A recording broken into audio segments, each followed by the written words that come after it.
Assalamualaikum warahmatullahi wabarakatuh. Myself Umme Ayman Muhammad Yusuf Khan. I study in class 8 in Al-Falah English Medium School. Today I am going to show you how we can solve this question. The topic is compound interest and the question is find the compound interest if rupees 4,000 are invested for 3 years at the rate of 12 integer 1 upon 2 means 12.5% per annum. PCPA means percent per annum. So here is the solution. First of all, we need to find that P, R, N and A. So find the compound interest if rupees 4,000. 4,000 is a principal. P means principal.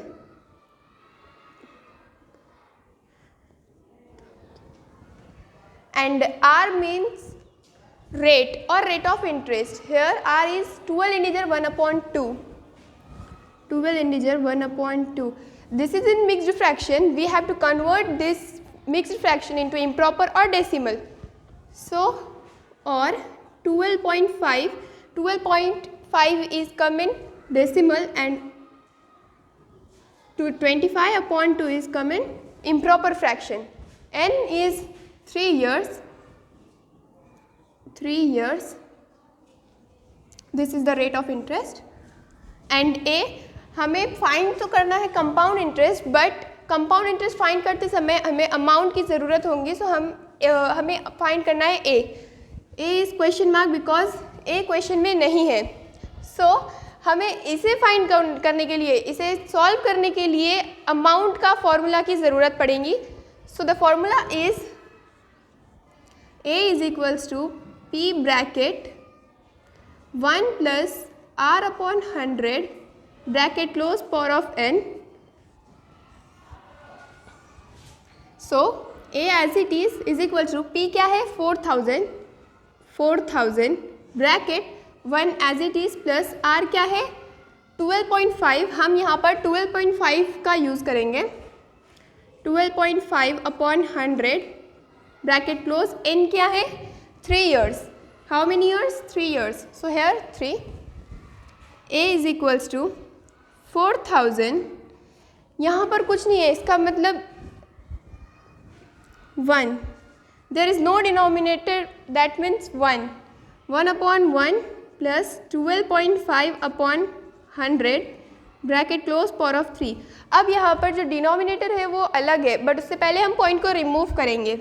A is equals to 4,000 bracket 1 upon 1 plus, यहाँ पर जब भी हमें point को remove करना होता है 1 digit, यहाँ पर कितने डिजिट के बाद पॉइंट है 1 डिजिट के बाद. सो यहाँ का पॉइंट रिमूव करके, न्यूमरेटर का पॉइंट रिमूव करके हम डिनोमिनेटर में एक ज़ीरो ऐड करेंगे. सो अभी हमारा क्या बनेगा ये क्वेश्चन 125 अपॉन 1000 बिकॉज हमने एक पॉइंट रिमूव करके डिनोमिनेटर में 1 0 ऐड किया. Bracket close power of 3.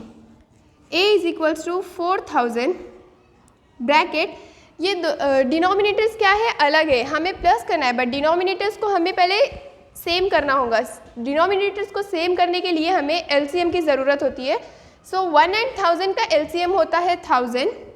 So here 1000 upon 1000 plus 125 upon 1000 bracket close power of 3.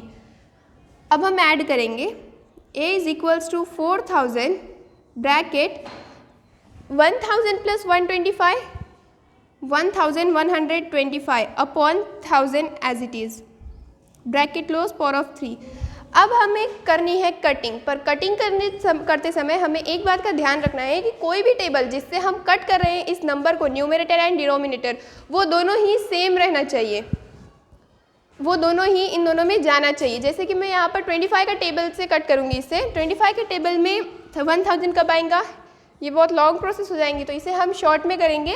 3 numbers लेंगे. 25 के टेबल में 100 कब आएगा 4 ज़ा 1 0 बचा था वो हम यहाँ पर लिख देंगे. 40 आ गया.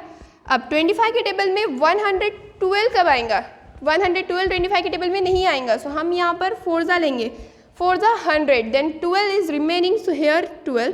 25 के टेबल में 125 कब आएगा 5 ज़ा. सो अभी हमारा इक्वेशन क्या बन चुका है, A is equals to 4000 bracket 45/40 bracket close power of 3। ये हमारा इक्वेशन बन गया है। अब आप देखो 45 एंड 40 ये दोनों भी कोई टेबल में जा रहे हैं। कौन से टेबल में जा रहे हैं? 5 के टेबल में।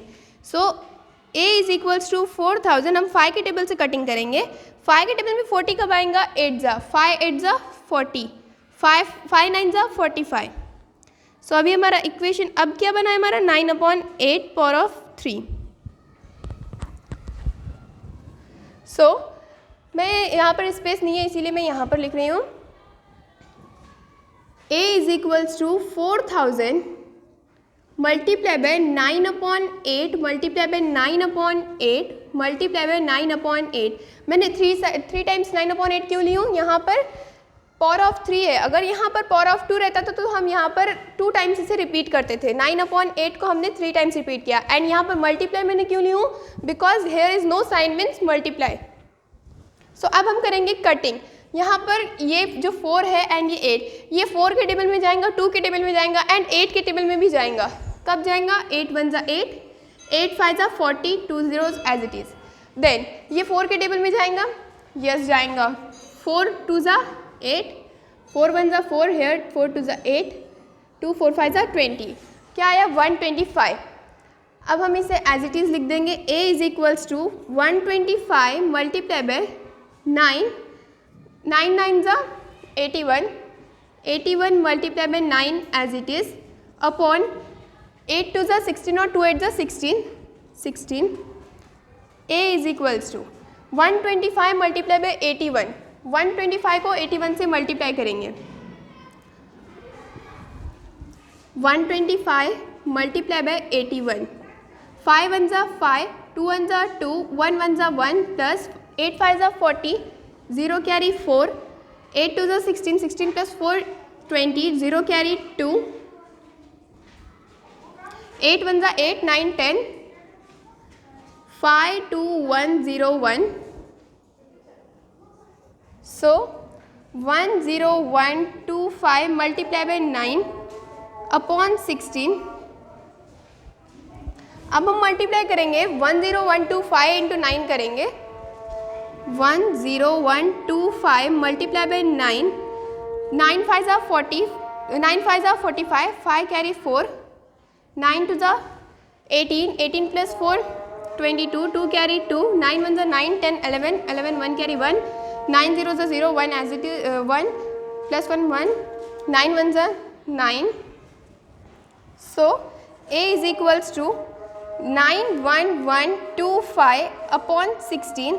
अब हमें इसे डिवाइड करना है।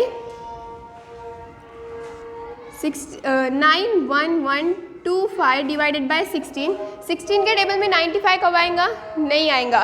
सो 16 के टेबल में 95 नहीं आएगा, लेकिन उससे छोटा नंबर जो है वो 80 है। तो 80 कब आएगा? 5 जा 16 5 जा 80। 1 इज रिमेनिंग है 111। 16 के टेबल में 111 आएगा क्या? नहीं आएगा। 16 6 जा लेंगे। 16 6 जा 96। So here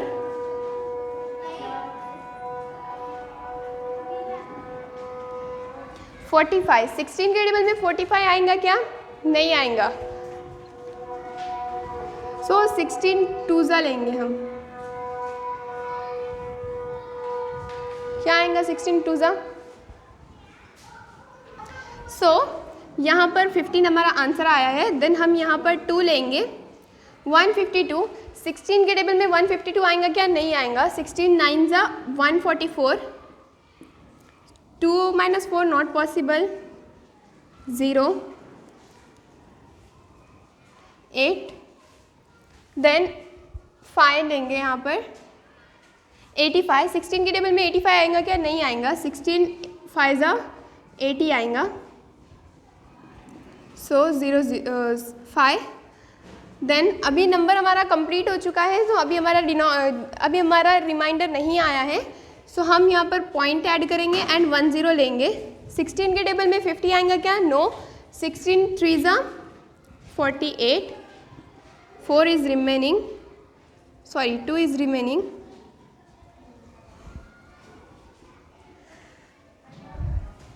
then point add है तो हम यहाँ पर 0 लेंगे। 16 के टेबल में 20 आएगा क्या? नो। 16 1 जा 16, 4 इज रिमेनिंग।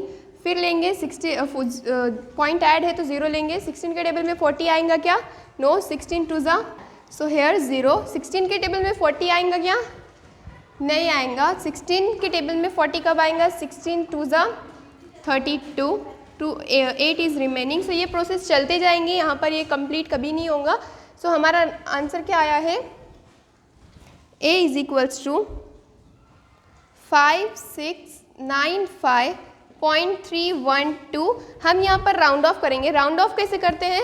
सो ये लास्ट नंबर जो है वो पॉइंट के बाद हमें 3 डिजिट्स हमेशा ही लेने हैं राउंड ऑफ करते समय। सो यहाँ पर लास्ट नंबर है 2 1। जब भी यहाँ पर लास्ट नंबर 0 1 2 3 4 तक के रहा, सो हम जो उसके पहले वाला नंबर है उसे सेम ही लेंगे। बट यहाँ पर 5 6 7 8 9 अगर इस नंबर पर रहा लास्ट डिजिट, सो हम इसके अंदर ऐड करेंगे। उससे पहले वाले नंबर में हम 1 ऐड करेंगे, बट यहाँ पर अभी 2 है। सो हम इसे ऐसे लिखेंगे, A इज इक्वल्स टू 5695.31। अब हमें अमाउंट तो मिल गया है, बट हमें फाइंड करना है कंपाउंड इंटरेस्ट। तो कंपाउंड इंटरेस्ट फाइंड करने के लिए उसके लिए भी एक फॉर्मूला है। So CI is equals to means compound interest is equals to A minus P। A means principal, A means amount, P means principal. So CI is equals to A क्या आया है हमारा? 5695.31 आया है। 5695.31 माइनस की sign as it is, then P क्या है हमारा? 4000 है। So 4000 CI is equals to, अब हमें इसे माइनस करना है। सो साइड में हम माइनस करेंगे 5695.31 माइनस पॉइंट के नीचे 0.04,000, 1 माइनस 0 1, 3 माइनस 0 3, पॉइंट के नीचे 5 minus 0 5 9 6 as it is, then 5 minus 4 1। So हमारा CI क्या आया है? 1695.31। This is the answer. Compound interest हमारा क्या आया है? 1695.31 rupees. So I hope you have understood well this question. Thank you.